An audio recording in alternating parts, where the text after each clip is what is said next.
अस्सलामुअलैकुम। रज़ा अली हजवेरी आपकी खिदमत में।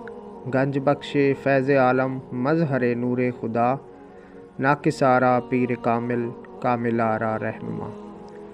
आज जिस बुज़ुर्ग हस्ती पाक की खिदमत में नजराना अकीदत पेश करने जा रहा हूँ, हज़रत दाता गंज बख्श अली हजवेरी रहमतुल्लाह अलैह ने अपनी माया नाज तसनीफ़ कश्फुल माजूब में इनका तारुफ बड़ी अज़मत और शान से बयान किया है। फ़कीर ख़तीर व बरहम औलिया अमीर हज़रत अबू हलीम हबीब बिन असलम अल राई रज़ी अल्लाह ताला अन्हु को औलिया अल्लाह के दरमियान बड़ी कदर व मंज़िलत हासिल है और आपकी तसर्रुफ़ात और करामात बेशुमार हैं।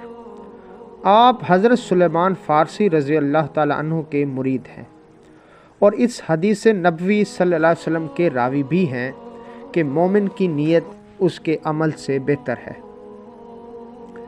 हज़रत हबीब अल राई रज़ी अल्लाह ताला अन्हु बकरियां पालते थे और दरियाए फ़रात के किनारे बैठकर याद इलाही में मशगूल हो जाते थे। आपका मुशर्रफ यानी तरीक़ेकार गोशा नशीनी था। एक बुज़ुर्ग लिखते हैं कि एक दफ़ा मैं उनके पास से गुज़र रहा था, मैंने देखा कि आप रज़ी अल्लाह ताला अन्हु नमाज में मशगूल हैं। एक भेड़िया बकरियों की निगहबानी कर रहा है। मेरे दिल में ख्याल आया कि इस पीर की ज़ियारत करूं, बहुत ही बुज़ुर्ग मालूम होते हैं। जब नमाज से फ़ारिग हुए तो मैंने सलाम किया। उन्होंने दरियाफ़्त किया कि बेटा किस काम से आए हो? मैंने कहा कि ज़ियारत के लिए। आपने फरमाया जज़ाकल्लाह। मैंने अर्ज़ किया या शेख, आपके यहाँ भेड़िया बकरियों के साथ कुर्ब और इत्तफ़ाक़ कर रहा है, यानी उनका ख्याल रख रहा है।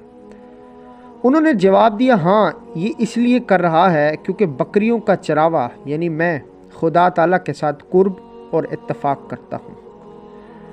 ये कहकर उन्होंने एक लकड़ी का प्याला पहाड़ के नीचे रख दिया और पहाड़ में से दो चश्मे फूट निकले, एक दूध का और दूसरा शहद का, और मुझसे फरमाया कि पियो।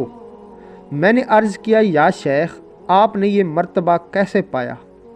आपने फरमाया कि रसूल खुदा सल्लल्लाहु अलैहि वसल्लम की इत्तबा से, यानी आपके नक्श कदम पर चल कर, और फरमाया कि ए बेटा देखो, हज़रत मूसा अलैहिस्सलाम की कौम इनकी मुखालफत कर रही थी, लेकिन अल्लाह ताला ने फिर भी इनको पहाड़ से पानी अता किया।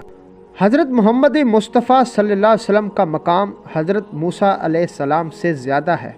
जब मैं आपकी मुताबत यानी ताबेदारी करता हूँ तो पहाड़ मुझे क्यों ना दूध और शहद देता।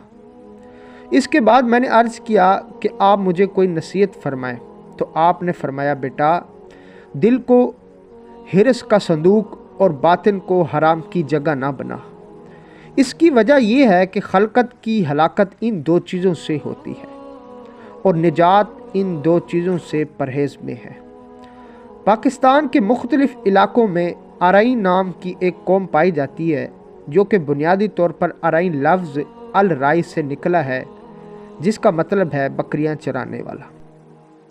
और ये बुज़ुर्ग इस कौम के रहनुमा और रहबर हैं। अल्लाह ताला से दुआ है कि अल्लाह ताला हमें आपके नक्शे कदम पर चलने की तौफ़ीक़ ता फ़रमाए और इत्तबाए सुन्नत को अपनाने की तौफ़ीक़ ता फ़रमाए, ताकि अल्लाह ताला हम पे भी अपना फ़ज़ल व करम फ़रमाए। वीडियो आपको पसंद आई तो चैनल को सब्सक्राइब करें, लाइक करें और कमेंट्स करें, और इस मुतल्लिक़ आपका कोई सवाल हो तो आप कमेंट्स में कर सकते हैं। शुक्रिया।